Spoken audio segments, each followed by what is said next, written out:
designed to generate fear, headlines, and conflict. It's governing by reality TV. And today that recklessness cost someone their life.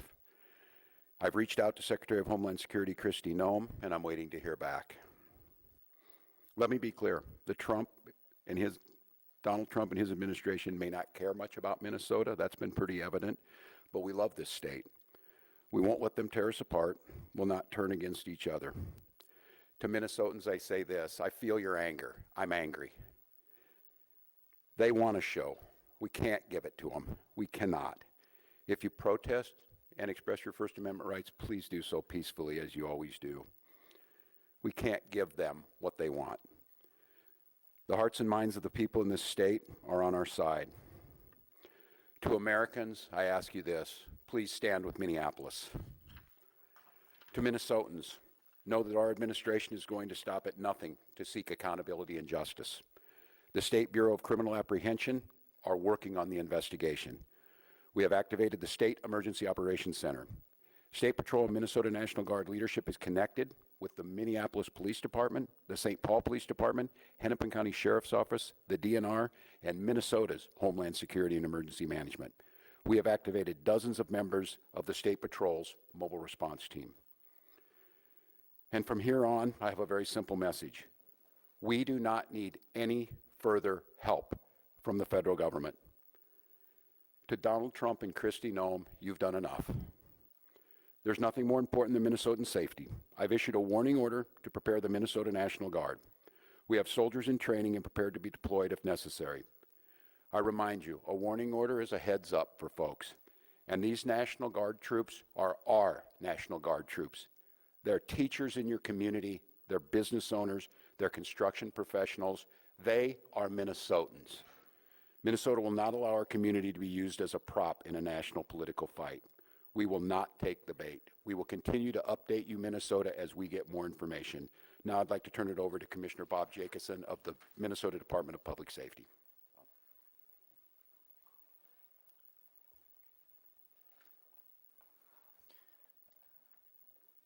Thank you, Governor. As the Governor mentioned, my name is Bob Jacobson. It is my honor to serve as the Commissioner of the Minnesota Department of Public Safety. First of all, I want to acknowledge the reason that we are all here. The loss of life is not anything anyone would ever want. We fully expect that the community will want to peacefully demonstrate their anger or frustration. Minnesota residents and visitors have the right to peacefully demonstrate. We recognize that demonstrations are often driven by strong emotions, beliefs, and certainly a desire to be heard. Our role is to help ensure everyone can express themselves without anyone getting hurt.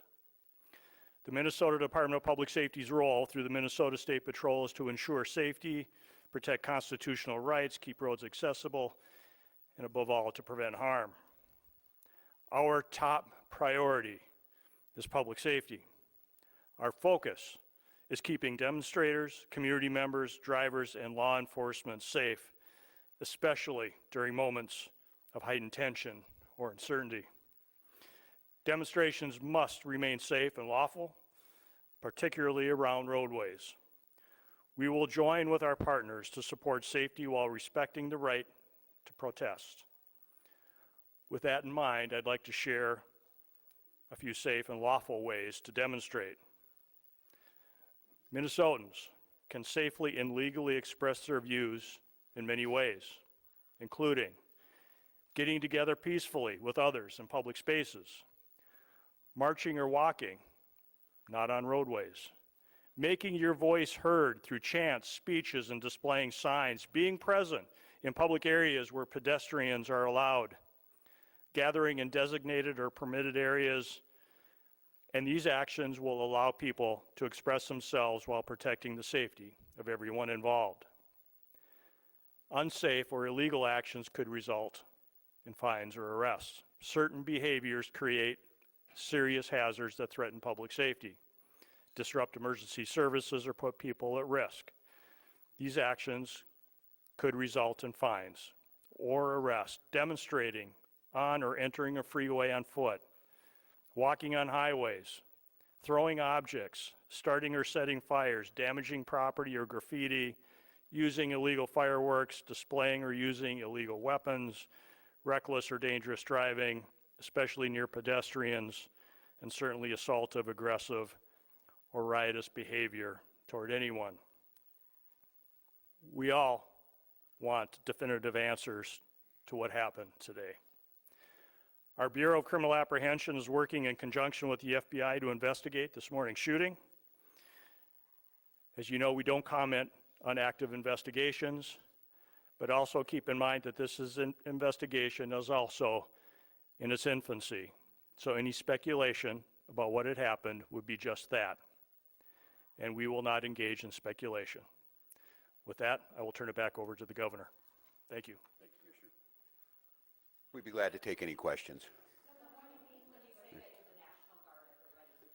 Yeah, and I can let General Schaefer talk about this. It so happens it's a training weekend. We've got about 7,500 troops in training at our sites, training sites across the state. What it is, and in the National Guard, you give a warning order, which is a heads up of something could be coming. That just allows people to think about what they would need, what it would mean to mobilize, what it would mean to put them in. And I could let the general talk a little bit about this.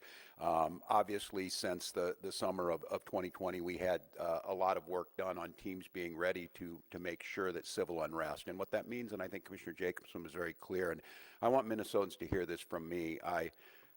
The desire to get out and protest and to speak up to this administration of how wrong this is, that is a patriotic duty at this point in time, but it needs to be done safely. And I think the commissioner simply just laid out some of those parameters. We can do that. This is the peaceful resistance that we need. Simon, you want to say a few things about what that means to have them on the ready? Yes, sir. Thank you, Governor. So for the military, Minnesota National Guard is comprised of 13,000 soldiers and airmen. We live all across and work throughout Minnesota. A warning order is just an initial step to increase your preparations. The Minnesota Guard is always prepared to respond and support state agencies and the citizens of Minnesota. So what that means for us today is just some additional checks on equipment that is ready at all times, and maybe some additional phone calls to service members who might be activated, but no activations. We are embedded with our state agencies here at the Operations Center to just continue parallel planning in the event that we are needed to support.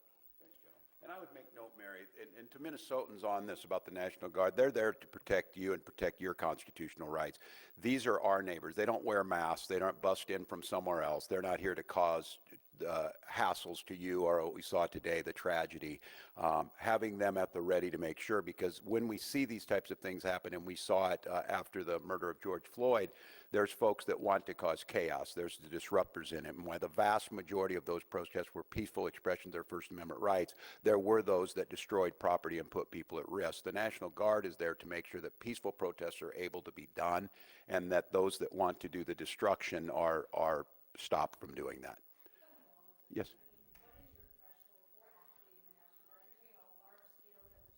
Yeah.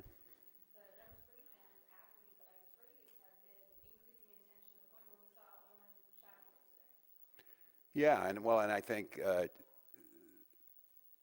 apparently by a federal agent, not by Minnesotans who were there to express their First Amendment rights. I think we've seen this to have folks ready. The gatherings that were down there today, I think this shocked everyone. People showed up as they should. There's people putting flowers down on a memorial. There's people expressing their anger. It's just as these situations develop, we decide when we need to move these people out. And I think the local reporters know well on this.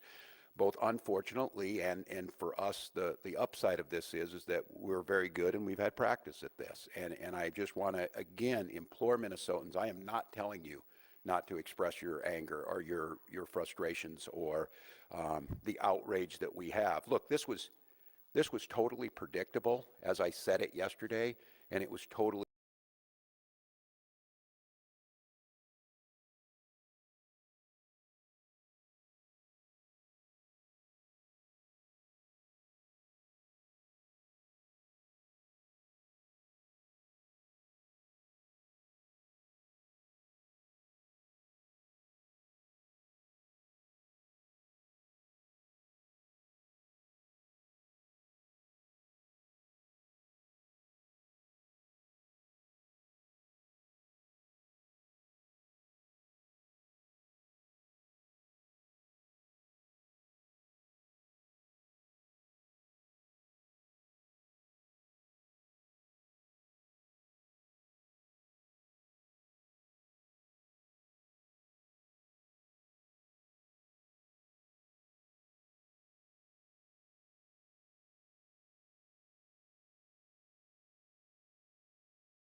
No, it was in response to this event.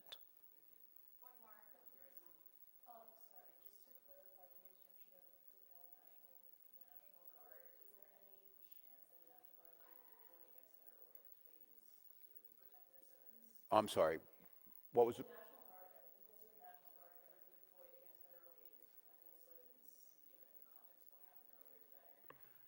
Well, I said this yesterday, we've never been at war with our federal government. I think in this case that the National Guard is their main mission. They have a dual mission. There's the federal mission when they're under Title 10 orders, and then they're under Title 32 orders. In this warning order, there's nothing officially been done yet.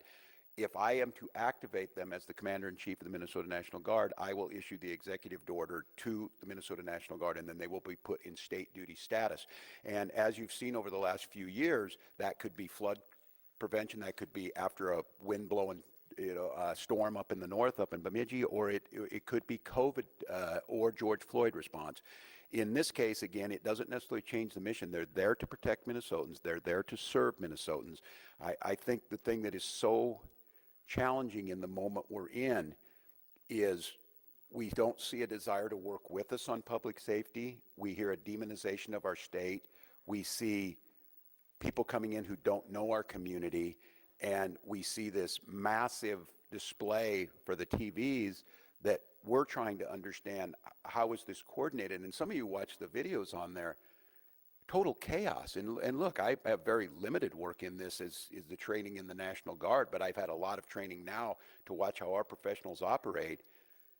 After this person was shot, federal agents milling around, touching the vehicle at a crime scene and things. I don't know what to tell you, and I don't quite know how to respond to the question other than my primary responsibility as governor is the protection of the people of Minnesota. And you can be assured, whether it's the State Patrol or whether it's the National Guard, their deployment is there to protect Minnesotans from whatever it is. If it's an act of nature, if it's a global pandemic, or in this case, if it is a rogue federal agent. I don't know at this time, and I want to be very careful. It's unprecedented that we have the federal government's already determined exactly what's happened here and the motives of an individual that we don't even know the name. They don't know the name, and that's very difficult. So, well, one more, Dana. Dana.